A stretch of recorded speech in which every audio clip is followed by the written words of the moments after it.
Olá pessoal, sejam bem-vindos a mais uma aula de literatura. Eu sou o professor Lucas Limberti de literatura e hoje nós vamos falar de uma matéria muito importante e recorrente aí no Enem, que é o quê? O quinhentismo, né? As primeiras visões do Brasil, tá? Essa literatura aí que dá início, na verdade, à literatura brasileira. Então é uma matéria que eu acho que é de suma importância darmos uma atenção especial, fazemos um estudo bem aprofundado aqui para que você mande bem aí no Enem, no Exame Nacional do Ensino Médio. Beleza? Então vamos lá, todo mundo pronto? Todo mundo firme e forte aí para estudar o quinhentismo, tá legal?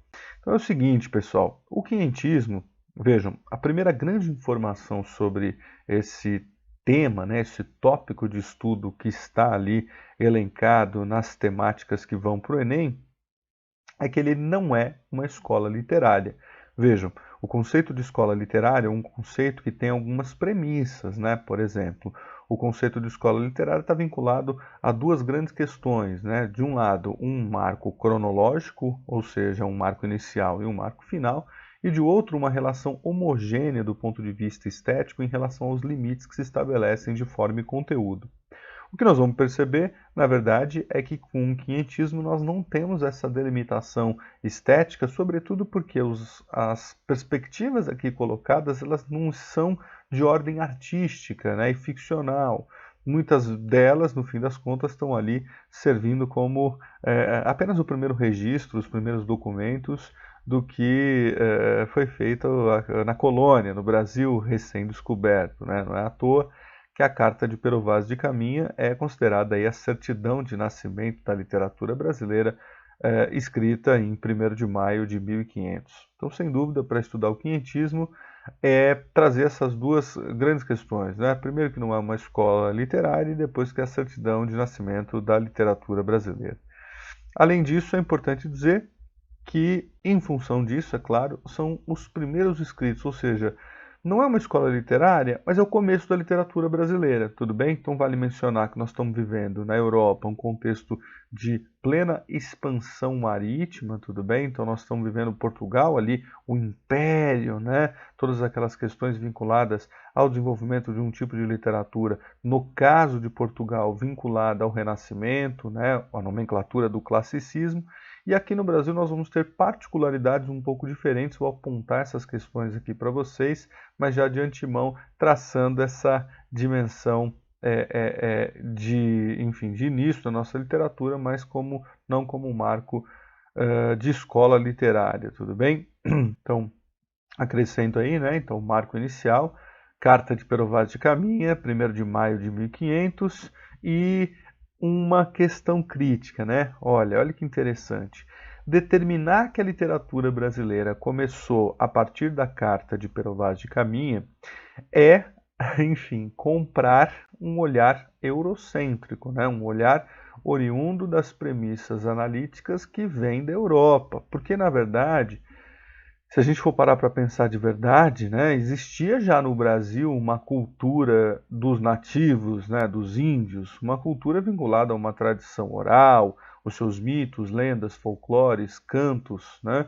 Mas, pensando no fim das contas nos vestibulares, em especial no Enem, que é o nosso foco principal aqui, os editais, enfim, né, os editais dos vestibulares e a regra do jogo, né, as competências, habilidades do Enem giram em torno muito do que é a literatura brasileira. E, assim, respeitando a inteligência das pessoas, respeitando a sua inteligência que está assistindo a nossa aula, eu preciso dizer duas coisas. Olha, aqui, a título de estudo, enquanto regra de jogo, nós vamos considerar o quinhentismo como início da nossa literatura a partir, né, da Carta do Pero Vaz de Caminha.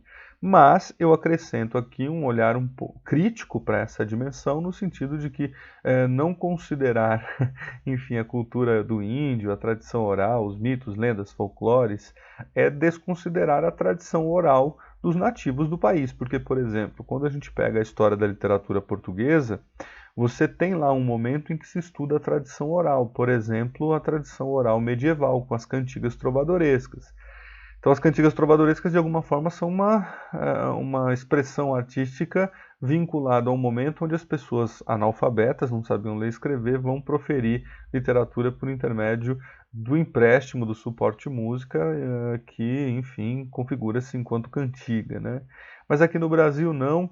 De qualquer forma, faço essa primeira reflexão crítica apontando que alguns aspectos aí para começar a nossa conversa, enfim, para discutir o quinhentismo a partir de uma reflexão séria, crítica e que respeita a inteligência das pessoas, tudo bem? Então, primeiros registros, marco inicial, não é uma escola literária e essa é uma determinação eurocêntrica. Aqui entre nós, só para vocês saberem, a carta do Pero Vaz de Caminha, que é a nossa certidão de nascimento, está hoje no Museu de Portugal.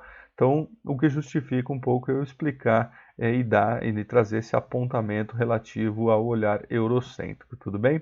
Eu acho que essa é a primeira grande reflexão que se faz quando se trata aí dessa temática, né?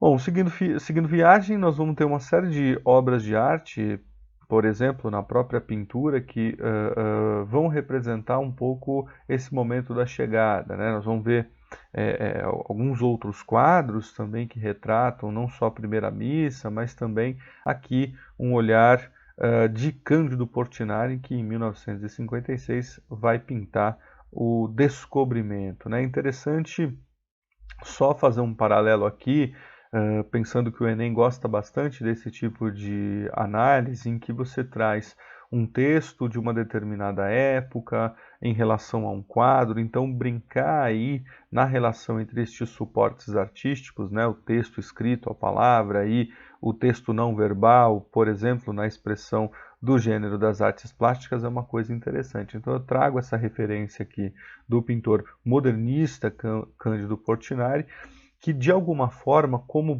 um bom modernista, né, um dos princípios estéticos ali da primeira geração, a geração heróica, também chamada de primitivista, não por acaso, é recuperar o descobrimento. E recuperar o descobrimento no sentido de pensar um Brasil que considera a figura do nativo e considera a figura do português, no sentido de olhar criticamente para a formação do povo brasileiro sobre a ótica da miscigenação, né?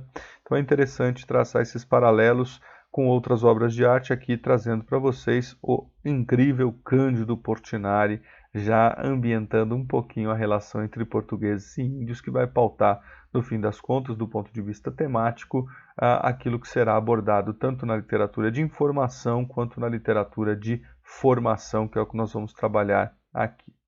Seguindo viagem, então, na parte do quinhentismo, nós temos uma divisão, né? Uma divisão que é a literatura informativa e a literatura formativa. Prestem atenção nisso, que o aluno que quer, enfim, está bem preparado para o Enem, caso apareça essa disciplina, essa temática, ele vai ter que sacar ali, ao analisar as questões, enfim, interpretar os enunciados, se a questão está falando da parte informativa e da formativa. Eu costumo trabalhar com os alunos primeiro a literatura informativa e depois a formativa por uma questão muito óbvia, né? Que a literatura informativa aconteceu antes, ou seja, a literatura formativa ou jesuítica ela é uma espécie de consequência daquilo que foi o primeiro olhar que os portugueses tiveram para esta nova terra que aqui estava, né? Bom, as cartas são os documentos mais importantes, mas existiam outros documentos, relatórios, enfim, documentos em geral vão compor essa dimensão onde nós temos um colono, portanto ali um responsável por registrar aquilo que viu na Terra Nova e que iria mandar para Portugal, né? Então as cartas mandadas da colônia para a metrópole do Brasil para Portugal constituem ali os elementos constitutivos da literatura informativa. Já a literatura formativa, acrescentando aqui para vocês verem, ela vai ser composta de alguns elementos discursivos e composições de gênero que, no fim das contas, tinham um objetivo muito claro, que era a catequese dos índios, percebam. Então as cartas vão informar de alguma de alguma forma, a inocência dos índios para com a imagem de um Deus uno, né, de todo aquele monoteísmo católico que nós tínhamos, e que nesse momento, de alguma forma, também se associa ao processo expansionista no que diz respeito a uma tentativa de retomada de poder da Igreja Católica. A gente vive na Europa um processo de um tensionamento entre forças religiosas opostas, né? Pensar que a Igreja Católica vai viver um incômodo junto às reformas protestantes, e nesse sentido, depois que o Papa Leão X baixa lá o Concílio de Trento, intensifica-se o processo de envio de padres jesuíticos, jesuítas, né, para a colônia, para, enfim, ampliar a fé cristã e inserindo na cabeça do índio as suas crenças, as suas ideologias, né, que no fim das contas são a religião. A gente vai discutir um pouquinho essa perspectiva quando pormenorizarmos então essa literatura jesuítica. Mas de forma geral, eu coloco nesse slide que vocês estão observando agora um panorama daquilo que são os tipos de textos constituintes deste primeiro momento da literatura brasileira. Tudo bem? Então, literatura informativa, literatura formativa. Tudo bem? E é isso, queridos. Então, Evoé, bons estudos, vamos juntos, vamos de mãos dadas, tá? Então, eu desejo para vocês aí tudo de bom. Mando um beijão no coração de todo mundo. Espero ter contribuído para que você mande muito bem na prova do Enem, tá? Não perca a nossa próxima aula.